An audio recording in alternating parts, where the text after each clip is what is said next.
Every day at 4 p.m., the town fell silent as three little girls walked by. They never spoke, not once. People thought they were proud, but the truth, they were silent because of what their father told them.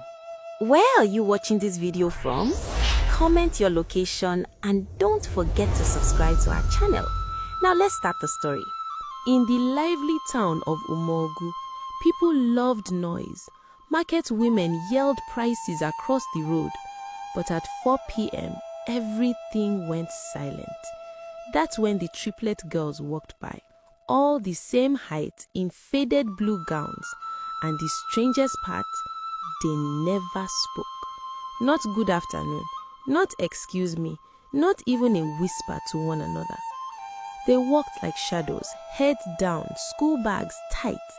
Adults called them the silent three, thinking they were just proud or scared. But the old people sitting drinking beer near the junction, they just shook their heads and muttered, "Children that don't talk in this kind of world, something is wrong somewhere." The triplets lived at the very end of OG Street, in a fenced compound with a rusted iron gate that never fully closed.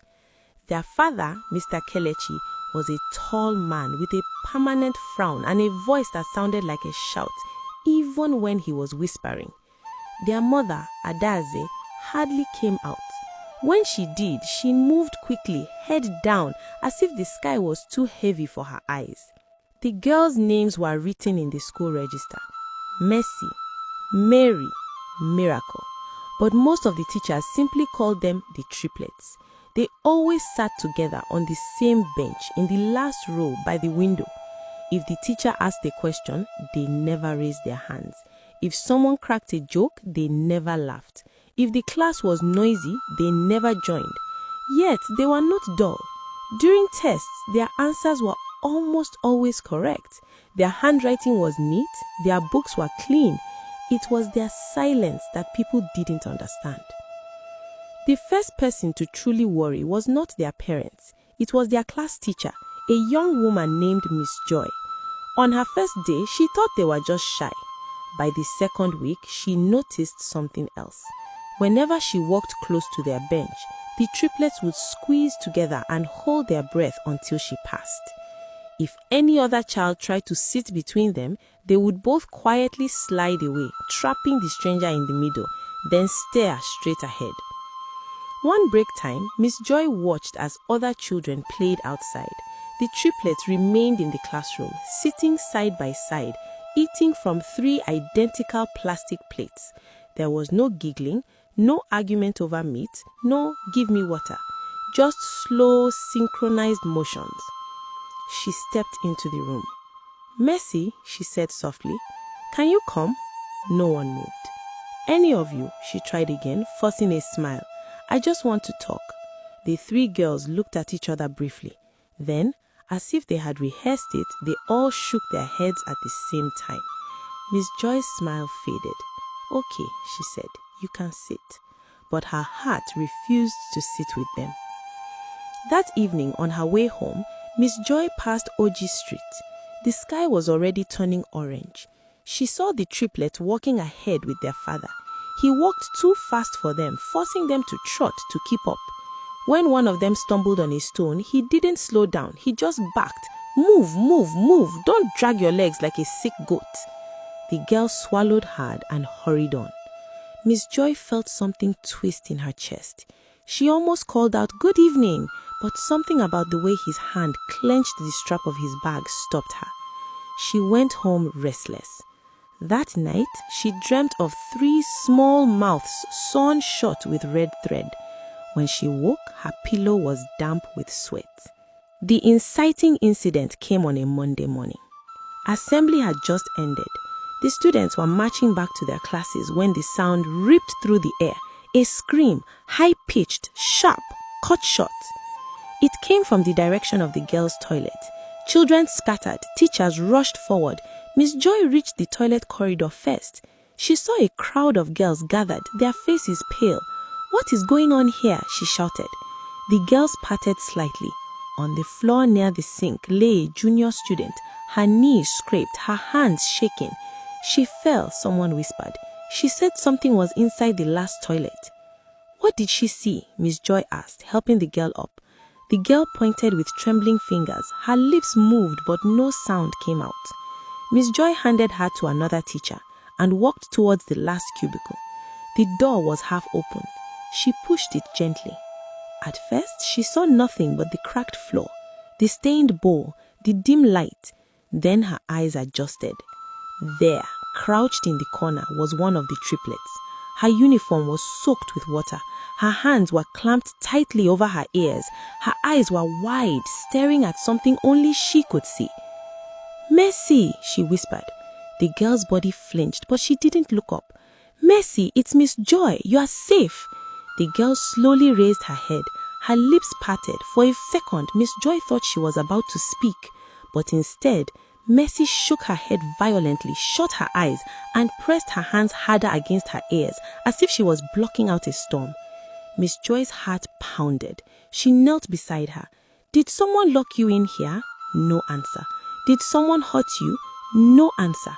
"Did you see something?" Mercy's whole body began to tremble. She whispered one word so faint that Miss Joy almost thought she imagined it. "Stop." Then she went limp in Miss Joy's arms. By break time, the whole school was buzzing. The silent one fainted in the toilet. They said they saw a ghost. No, I heard their father beat them in the morning. The principal, Mr. Patrick, called Miss Joy into his office. "These triplets," he said, adjusting his glasses, "have they ever given you trouble?" "No, sir," I answered.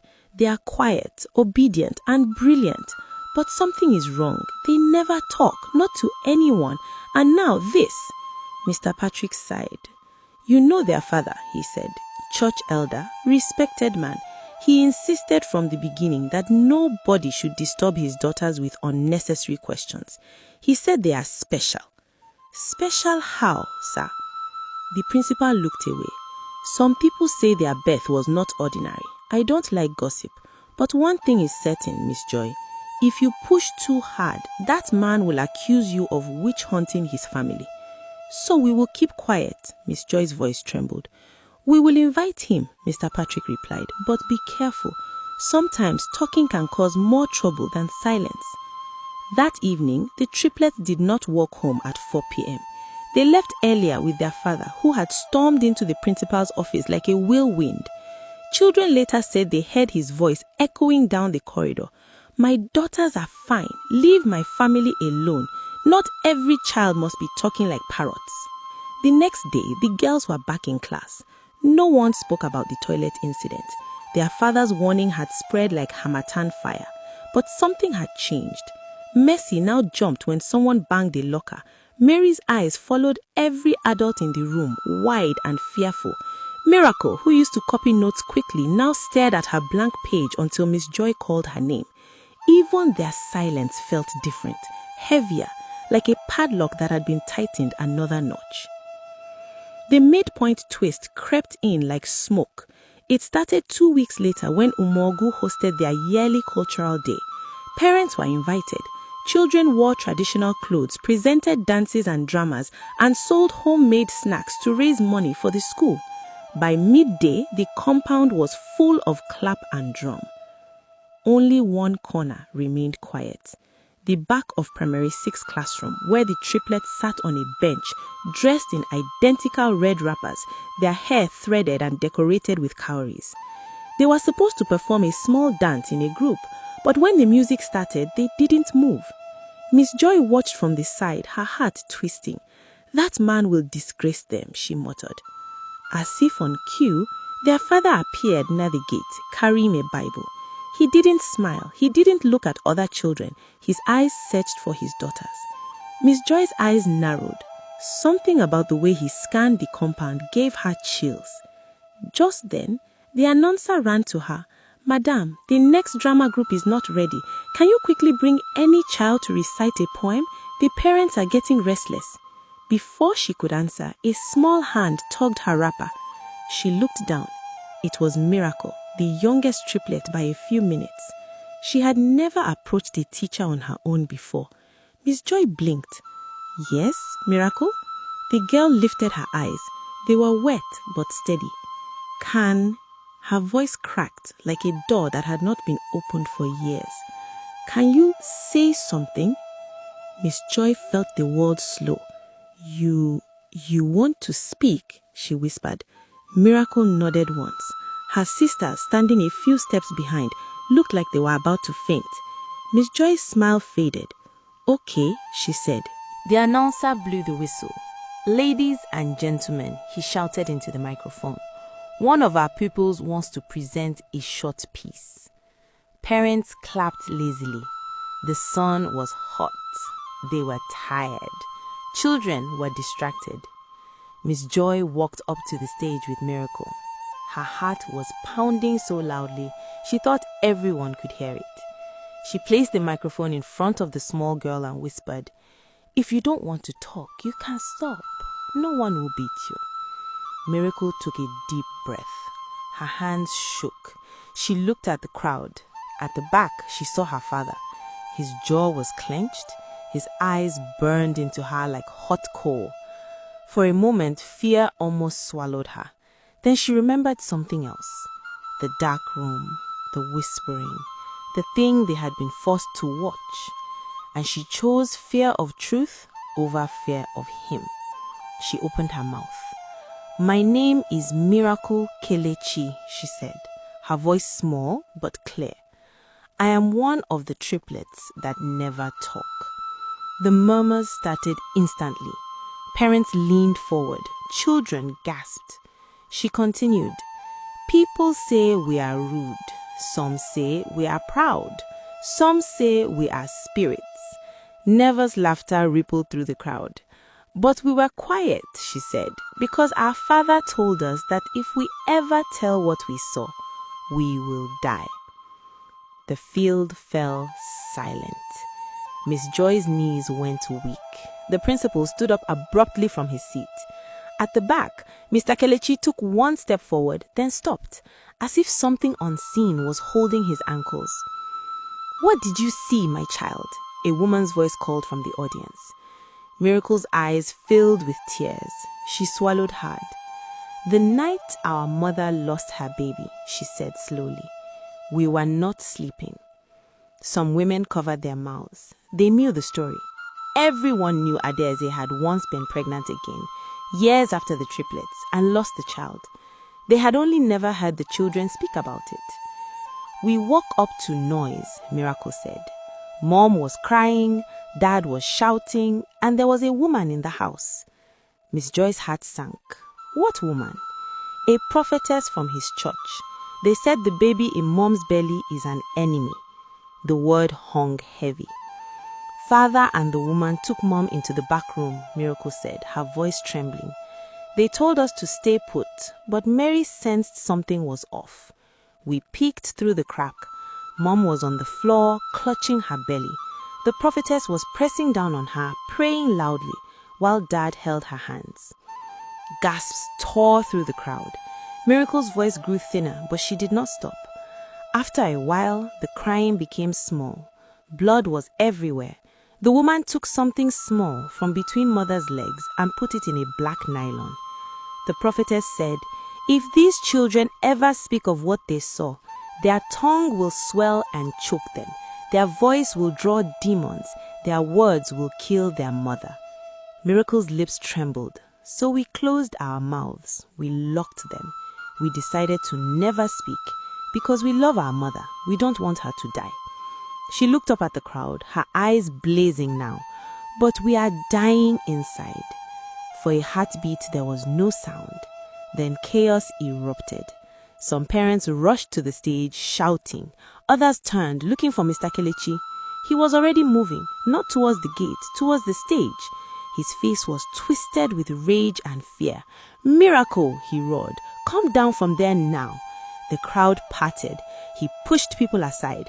But before he could reach the steps, a woman stepped in his way. Adeze, their mother.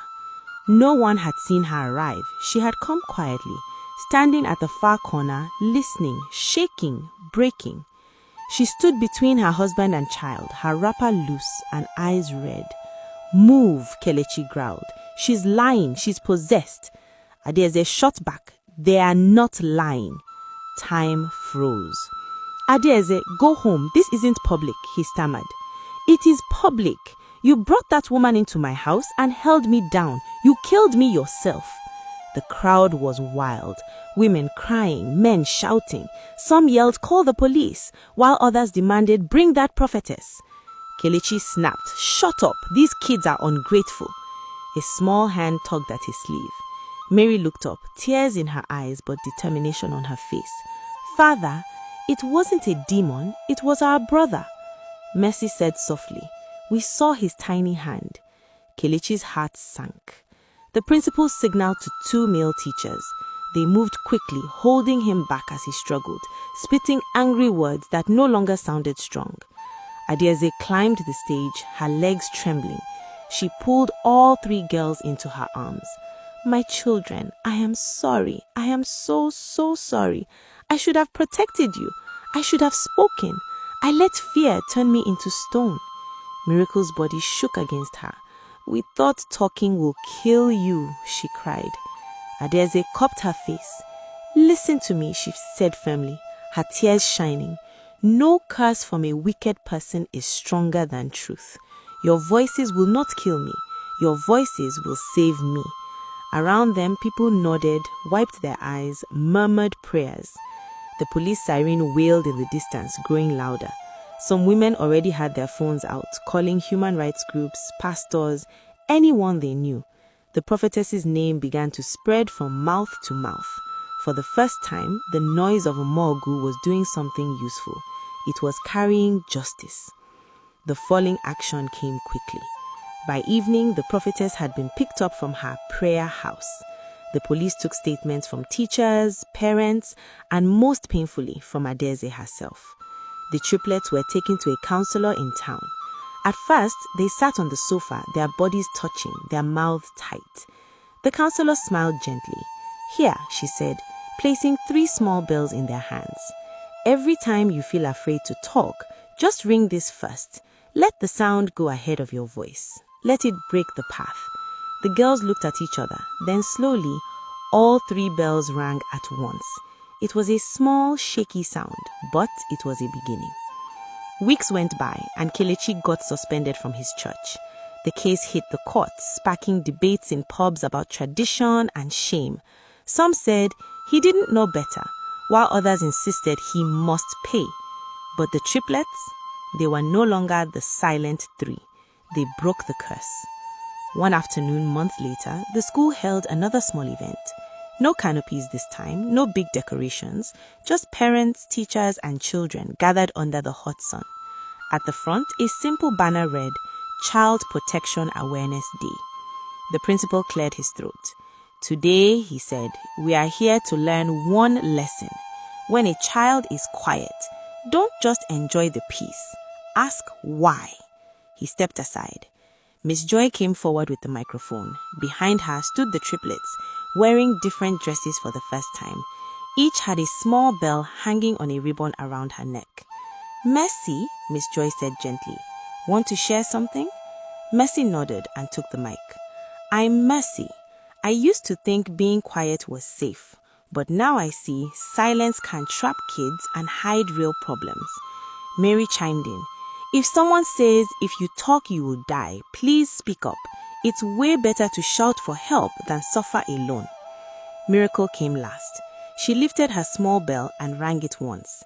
This sound, she said softly, is for every child whose mouth is locked by fear.